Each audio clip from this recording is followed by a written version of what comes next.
Happy October, gamers! Welcome back to another episode with Jeznar.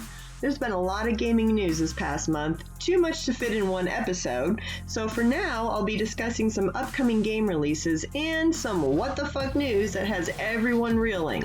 On top of that, I have a very unique, highly ranked beer that I'm excited to talk about. So stay tuned for more gaming news with Jeznar. Alright, for upcoming games. First one, Diablo 2. This game is getting a modern remastering and is coming to home console for the first time. For earlier fans of Diablo 2, it will be easy to jump right in. For first-time players, it follows a classic dungeon crawl playthrough we all know and love. One huge letdown about this release is the awful choice to not allow any local co-op with this game. You can do 4-player party online, but unfortunately, even though Diablo 3 has it, no couch co-op for Diablo 2 Resurrection. Aside from my main gripe though, the graphics look overhauled similarly to Diablo 3, playthrough looks loyal to the original, and so far no news on expansions or DLC being offered. And I believe this game should be out by the time this video released. Feel free to pick it up from the store, $40.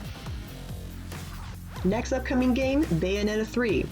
Surprisingly, via Nintendo Direct, Bayonetta fans were given a sneak peek into the third installment of the Bayonetta series. As a longtime fan, I was eager to place the timeline of this game, but was pretty quickly thrown off when I saw Cereza as a small child, but also older with a suspiciously different look and voice. Also, the tail end of the preview hinted at what fans are calling Dante from Devil May Cry. Maybe there's a crossover in the works, maybe it's not even Dante. Either way, this news is most welcome considering it's been 4 years since Bayonetta 3's first teaser trailer. The release date is slated for 2022, with Platinum Games working closely with Nintendo. Last on upcoming games, this classic RPG is beloved by Star Wars fans when it was originally released for Xbox in 2003. It quickly sold out in 4 days, becoming highly ranked and winning over 40 awards. It was also ported to new generations of Xbox as they came out. Any guesses? That's right, Star Wars Knights of the Old Republic is back. Considering its previous success, it's no wonder when EA lost exclusive rights to Star Wars, Aspyr and some of the original developers from BioWare announced a remastering of Star Wars Knights of the Old Republic. This classic RPG that allows players to pick the way of the Jedi or down the path of the Sith. Like most RPGs, you get to pick a class, level up your skills, you get companions, and there's round-based combat. Aspyr's hope is to stay true to the original as much as possible. They seem excited to do this for the fans. So keep your eye out for its release, which is still unknown, but it will be out on PS5 and PC first for a limited time. Then it will be released to the rest. Now let's get to what the fuck news. The raging power of the internet consensus was given ample fuel when the voice actors' names were dropped for the new Super Mario Bros. Movies. Most fans seemed on board with Jack Black being cast as Bowser and Charlie Day as Luigi, but when the main character, Mario, was announced as Chris Pratt, fans of the small Italian plumber were a little upset. Some felt there wasn't proper representation in regard to the character's lineage, others are frustrated that lesser-known actors weren't even considered, and the rest just made memes and fan art making fun. It's been a mixed bag of reactions, but to my surprise, Chris Pratt actually came forward and told critical fans that this is a dream come true for him, and we just have to wait because he will get the voice right. But, given the power of the internet, I'm going to keep my eye out for any direction change that is caused by this unrest. We all saw what happened when the new Sonic movie was announced, and they dropped the first glimpse of Sonic the Hedgehog, and it did not end well. And now it's time for video game themed beer. From the mind of an award-winning beer master, James Beard, Brooklyn Brewery has perfected the barrel-aged Imperial Stout called Black Ops. This limited release beer is aged for 4 months in a 2019 Four Roses bourbon barrel, bottled flat, re-fermented with champagne yeast, and then stored in a corked bottle. Furthermore, this Imperial Stout boasts big chocolate and coffee flavors with a rich underpinning of vanilla-like oak notes. This unique beer is best paired with blue cheese, dark chocolate ganache, butter pastries, and even vanilla ice cream. Black Ops is a limited run, but after some digging, it seems Brooklyn Brewery releases it every year. They say there are only 1,000 cases being made, but it seems since 2007, there are about 1,000 cases made every year, including this upcoming winter. This sought-after beer is highly ranked on Beer Advocates, Beer Connoisseur, and Untapped. Also, the recipe is only known by 2 brewers. So, keep your eye out this coming November for the limited release of Black Ops. I guarantee you will not regret it. Thank you all for listening in to Gaming News with Jeznar. October is one of my favorite months, so make sure you play lots of spooky video games, watch lots of horror movies, and drink lots of good beer with your loved ones. This is Jeznar, signing out. Thank you, Jenna, for the wonderful addition, as usual. Thank you, Jeznar. I feel like I'm saying Jeznar. Yeah, Jeznar. Jenna, I call her both. Mm-hmm. I like to call her both. I don't know why. I like to call her by both names. I don't know. 2 names makes you, cooler. Maybe. Good stuff. Thank you for all your information that you give us. We definitely could not do this segment without you. And I feel like I say this every time, but you always contribute greatly. I mean, yes. You make the video game segment go. Yes. Right? Even though otherwise we wouldn't know what the fuck to do. We don't have very many viewers on this. Try to fix this. What? Fix what? There you go. There you go. That's a touch better. That's better. Ish. I don't know. All right. Is it symmetry? Are we centered? I don't know. No. Well, anyway, anything captured your eye? What she said. I'll shut up. But anything? How about KOTOR? Knights of the Old Republic. Yeah, that's interesting. That's very interesting. I like that. I'm excited to check that out on the PS5. I'm excited to check it out on the PS5. I finally, recently, just bought a PS5. Yes, it's been fucking 2 months trying my hardest to get a PS5. It has been fucking trying to get Best Buy, fucking Costco, PS Direct to fucking try and get me to fucking get me a PS5, and I got one on Sam's Club membership. What do you know about that? Oh my god. Wow. PS5 has been like just craziness and trying to get one. And I finally got one, so I'm excited. I'm getting one next month. So next month when we do our episode, I'll give you a better update on what I'm playing on PS5. But so impromptu subject here. Jenna mentioned, hey, play a lot of scary games for the month. Oh, it's October 1st when we're recording this. So yeah. What scary game? Oh, how about some of your favorite scary games? What can we go back and revisit? So you want to? I'm gonna start first. Okay. So yes, I have gone back to PlayStation 3 and played Dead Space. Oh. So I played Dead Space number 1. I played Dead Space number 2. Finished both. And then there's a bonus on Dead Space 2 called Dead Space Extraction. So skip that and go to Dead Space 3. I wish I could have. Dead Space Extraction is fucking garbage, but both games, Dead Space 1 and Dead Space 2, are fucking fantastic. Scary, fucking phenomenal. And you know what? Good stuff. Still great as PS3 games. Still great as PS3 games. Like you play them and you're like, this is. I started playing it because they announced that Dead Space is being remade on PS5, so they're definitely going into.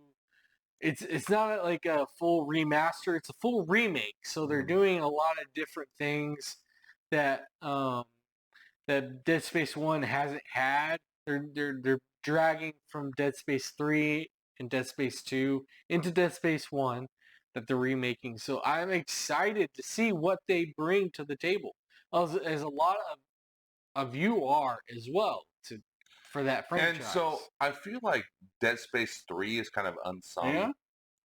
Everybody talks about the first 2. Is there a sentiment out there? Do people not like Dead Space 3 because I don't know. Fucking Love that I game. need to play it again, which I'm almost at. Once I love get that through, game. It's a little bit more action oriented, it is. right? Yeah. So I know people hate that when it goes more action instead of horror. People get all pissy. Yeah. I love that game. Going Like the combat in that game, the weapon system in that game, the creation, like how you added different parts and you create the weapon. Dude, that game is addicting as fuck. And it's long too. Yeah. It's longer than the other ones, which I like because I never want Dead Space games to end. So going from Dead Space 1 to Dead Space 2, there's a huge jump, especially in like creating the weapons that you want, creating the You don't create weapons though. well, like upgrading your weapons, I should say. Okay. Upgrading what you want. Where you create the weapons is in Dead Space 3. Yeah. But upgrading everything from Dead Space 1 to Dead Space 2 is a huge jump. Huge jump. And I love Dead Space 2 because it's a lot more action-packed, for sure, than Dead Space 1. Dead Space 1 is It's Dead Space 1 fantastic. is a scare tactic. If you play that fucking video game in the dark by yourself, you're scared to shit. It's Dead Space 2 is more like action packed. There's a lot more shit you need to kill, a lot more shit you need to do than Dead Space 1. But Dead Space 1 is scary as fuck. Dead Space 1 is really cool from the element of just wandering around a deserted ship that has horror elements in it. So right? It really captures that element. So I played Dead Space 1 and twice, right? And I'm right now playing it a third time. And I wanted to there's a trophy in there where you can play just plasma cutter only, right? Right? So I've done plasma cutter only, and I got that trophy. I finished Dead Space 1 with plasma cutter only. Here's the thing which is pretty cool. To me, that seems more tedious than fun. Because you have more opportunity to upgrade everything else, right? With your nods and everything like that. You like nodes, whatever they're called. You have more power nodes. There's an E at the end of that that makes it not a nod. It's nodes. Whatever. You have more opportunity to upgrade if you just do one weapon. Yeah, but the gameplay suffers because you're only using one weapon. That's true. But I managed through it, and I played it on. I think I played it on hard, and it's fucking scary. Still scary as fuck. Yeah. Scary as shit. Good shit. I suppose it's more realistic because you figure you're not going to find all these badass weapons. Mm-hmm. You're probably just going to have a plasma cutter. And so if you haven't done that yet on PS3, just the plasma cutter, go for it. See what happens. See if you can get through it on hard. I still would rather play. I like the variety of weapons. I don't. I'm a weapons variety guy. It's too much, especially in the second one. There's too much you need to upgrade. I'm like, stop it. What? You're crazy. I'm like, all those nudes, like, what should I, it's very difficult. Like, you need to figure out what you need to upgrade, right? With all your nudes. And, like, you always need to keep one nude. Always keep one nude, right? Because you never know. Are you saying one dude? Do you mean one node? Node. Okay, but you do that in the first one, too. You always keep one. Always keep one. Because you never know what you need to. That's normal. It's fine. No, but it's not hard. No. Stop it. Right. Variety of weapons is great because it makes the game so much more fun because you can switch back and forth and be like, I'm going to use the javelin spear, I'm going to use the line gun here, the plasma cutter, the pulse rifle. The second one, yes, you need all that shit. Dead Space Extraction, which was the bonus. Stop talking about that. It's garbage. You do need all. So Dead Space 3. Yeah. Can be a little bit more saturated with all the weapon choices and the customization that's involved. However, where that game makes up for it is that it's longer, right? So you have more game to experiment with weapons and to upgrade and do stuff like that. It's fantastic. One of the biggest things I love and will take to the grave with Dead Space 3 is the weapon system redesign. I love what they did with the weapon system in Dead Space 3. Yeah, I would just I found it fun just to sit at the bench and customize shit. Like it was fun. Like I just loved it. I love and then actually going out there and using it, using shit and like you could make like just a line like a standard old line gun like you had in the other ones. or or you could fucking add something else to it. You add a Ebola gun or whatever else. Like there's just all this other cool shit you could do. Dead Space is fucking fantastic. Probably the top-notch horror video games that you could play these days on next-gen systems like PS3, PS4, and PS5. I think I tend to lean more towards Dead Space style games. Yeah. Action horror. Action horror. Because even the first one, which is probably the most horror, although the second one has a lot of horror elements. It's all on PS3, by the way. The second one, no PS4. The second one has a lot of horror elements as well. It's not just the first one. Third one's a little more action, but it's still kind of action horror as opposed to survival. Yeah. But I think I lean more towards that because I kind of want to fight. I want to kick some ass, take some names. Yeah. I enjoy that. Resident Evil 4 to me is like it's just that's it. I mean, Dead Space is basically Resident Evil 4 in space. That's basically what it is. Resident Evil 4 in space. Except they made it so that when you're aiming, you can also move. Yeah. Which people complained about that with Resident Evil 5. It was kind of a novelty in Resident Evil 4, but Resident Evil 5 people complained. I never really minded it that much because it felt more claustrophobic. Yeah. Like it kind of added to the scary element. I always felt more like boxed in, which added to the survival element. To where I got to, get all these, I got to shoot them all dead basically before they get to me. It just kind of added a little. Yeah, I got you. But Dead Space worked too, where you can actually move around and strafe and stuff like that. But Resident Evil 4 is one of my top tier ones for sure. I love that game. I love the combat mechanics. I love the shooting mechanics. I love the upgrade mechanics. Stupid shit. Like I liked organizing my freaking case with the weapons in it. Like it's just like fun. Optimizing it and like making sure everything fit. Like that was fun to me. It's kind of added an RPG element. Right on. Those are good horror video games that you guys should play. And are there any others though? Like Dead Space and Resident Evil kind of similar. They are.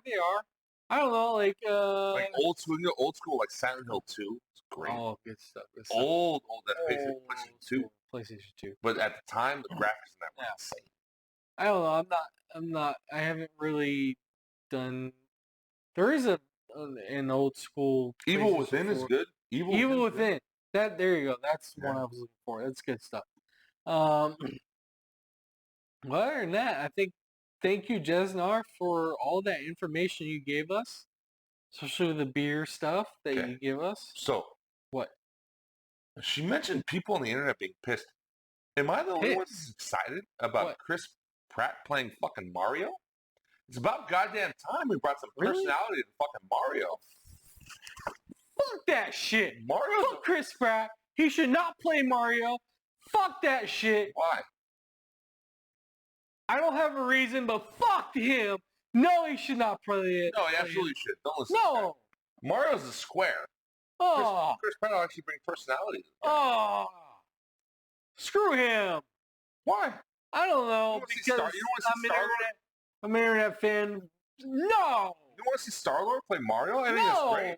I think it's great. A bit of both. All right, I think you won me there. I don't even know what's going on here. To me, like, why are people so pissed off that he's playing Mario? I don't know. Get it? Are people really that pissed off? I don't know. I feel like there's probably like a small. Maybe I'm wrong. I don't know. But that's all right. I can deal with it. Well, because Mario's a square. Yeah. Like it's about Chris Pratt actually inject some personality into him, and so like, so not to get on a soapbox here. Oh my god! But the idea of him not being ethnically Italian. Yeah. That's kind of a joke. Yeah. That's kind of an internet bandwagon that I think people are looking for a reason to complain and turn it into some sort of the reasons. Racial issue or something. I don't know. Because please. I mean, the first... Please. In what way? In what way has Mario ever been ethnically Italian?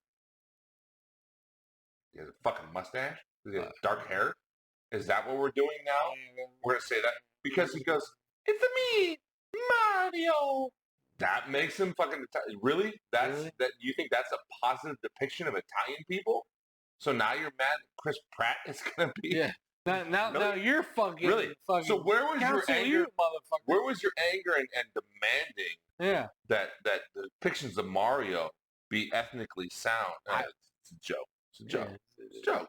Now, to be fair to anybody that may be saying this, I suppose you could argue that maybe this was their opportunity to now make Mario actually Italian and get an Italian actor to play them. Okay, I guess, sure.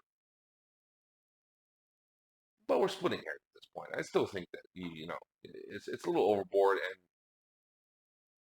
and Chris Pratt actually injects some personality into him. I'm not like a uber fan of Chris Pratt. I like him as Star Lord. That's about it. Comic book fans over here. I like him Jurassic Park. Jurassic World. Yeah, he's good. He's good. Jurassic World. I don't necessarily agree with all his shit as a person. He's an actor.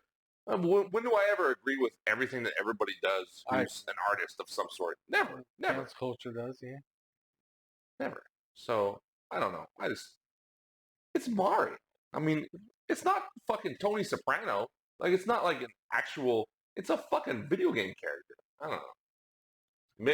Maybe I'm just not enlightened enough to think that this is an opportunity to make a fucking stereotypical Italian plumber somehow ethnically. I mean, come on now. Come on, people. Seriously. Jesus as long as they give him plenty of crack. I want this shit to be accurate. He's got to have a pristine Italian accent. He's got to show plenty of crack. Yeah, plenty. Because he's a plumber. Yes. And, we got to respect plumbers as much as we do Italian. Yeah, I love my Italian people. Yeah. Oh, yeah. Anybody see Saints of Newark yet? Did you guys see Saints of Newark? I'm a Sopranos guy. So did anybody see Saints of Newark yet? No?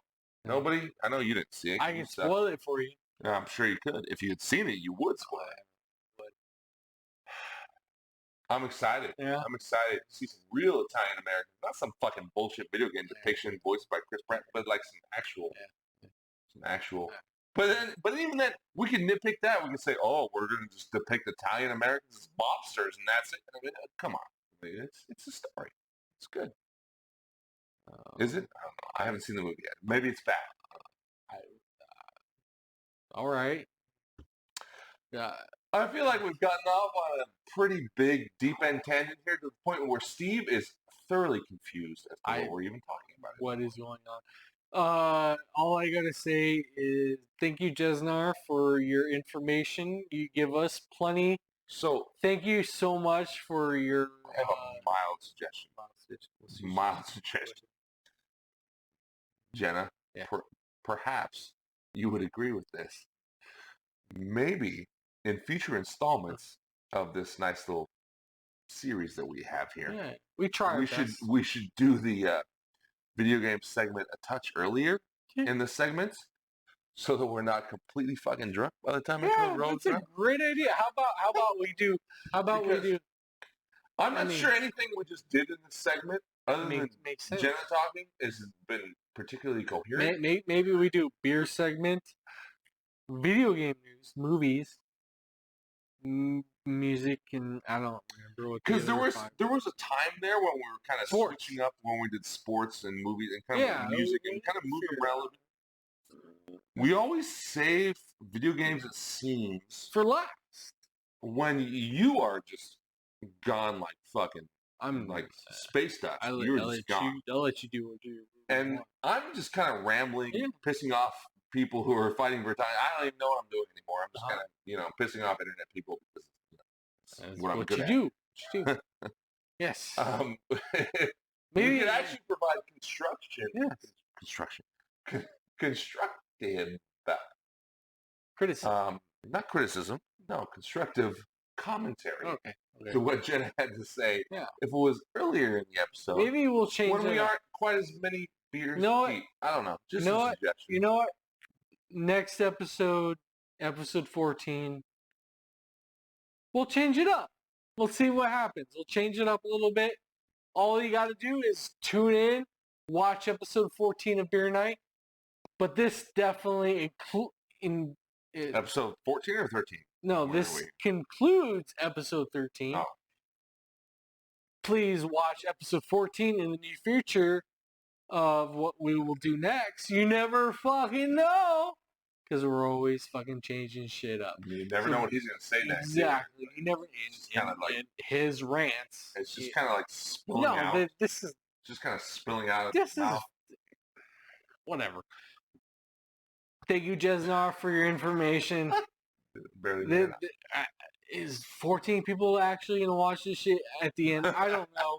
We'll find out. I try and push this shit as hard as I can. All you gotta do is fucking watch this shit, and then we'll figure it out. Cheers to you. This is lucky episode number 13. Jake Paul, you're fucking ready. Thank you, Jeznar. Here we go. End cheers, Mario fans. Mm-hmm. I'm gonna say cheers. Mm. Prost! Mm. That's right.